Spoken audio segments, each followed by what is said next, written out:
Oh friends, there are moments on this path when healing arrives wearing the face of harm. It does not announce itself as mercy. It does not ask for consent. It enters like loss, like removal, like an answer that wounds the questioner. And because it hurts, the heart protests. It says, if this were love, it would not feel like this. But I tell you, the deepest cures often feel like cruelty to the part of us that is attached to what must be taken away. I have seen the heart cling to its illness because the illness feels familiar. Pain that is known becomes shelter. When healing approaches, it threatens not only the wound, but the identity built around it. The king loved the handmaid, yet he loved her in a way that could not save her. His power could command armies, but it could not command the root of her sickness. When the divine physician arrived, his medicine did not flatter the king's love. It contradicted it. And what contradicts our attachment often feels like betrayal. O seekers, understand this carefully. True healing does not negotiate with illusion. It does not ask permission from what keeps you bound. It goes directly to the source, even when the source is something you cherish. Goldsmith was not an enemy. He was the form through which the heart had misplaced its devotion. To remove him looked like cruelty. To allow him to fade looked like murder. But the physician saw what the heart could not yet see. As long as the attachment remained alive, the illness would remain stronger. What you call cruelty is often precision. A surgeon cuts where others soothe. A fire cauterizes what water cannot cleanse. The divine physician did not act from anger or jealousy. He acted from clarity. He allowed the object of attachment to lose its power so the heart could live. Healing that preserves illusion is not healing at all. It is postponed.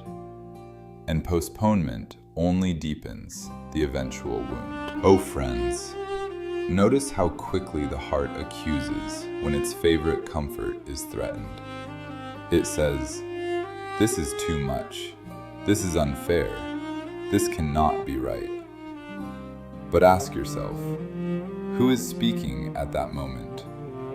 Is it the part of you that longs for truth, or the part that fears change? Healing does not always feel gentle, because the disease was not gentle. The knife feels harsh only to the skin that is grown around the infection. I speak from knowing this in my own bones. I have watched what I loved most lose its sweetness in my hands.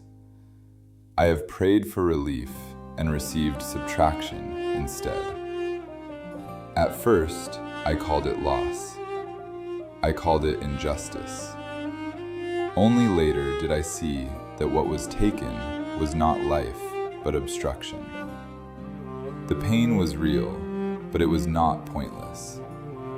It was the pain of something false being separated from what could finally breathe. O beloved ones, do not confuse compassion with indulgence. The divine physician was compassionate precisely because he did not spare the heart from the truth. He did not leave the king intoxicated by a love that could not heal. He intervened where human tenderness failed. Love that truly heals is not sentimental. It does not protect your illusions. It protects your life, even if that protection feels severe. There is a moment in every deep healing when the patient believes the healer has gone too far. Trust breaks. Fear rises. the mind demands an explanation. But healing does not pause to justify itself. It works quietly, decisively, beyond the approval of the wounded ego. If healing waited to be understood, it would never begin. Understanding often comes last, after the fever has broken. O seekers, when something precious is removed from your life, do not rush to name the act as cruelty. Ask instead, what illness might have required such medicine? Ask what attachment had grown too powerful to be loosened gently. Not every loss is healing, but every deep healing involves loss. The difference is not in the pain, but in what remains afterward. Healing leaves you more alive, even if you feel emptied at first. As the goldsmith faded, the illness lost its grip. What looked like destruction was actually released. The heart was freed from a devotion that could not sustain it. And in that freedom, a deeper capacity for love was born. Love no longer clung to form. It learned to breathe beyond possession.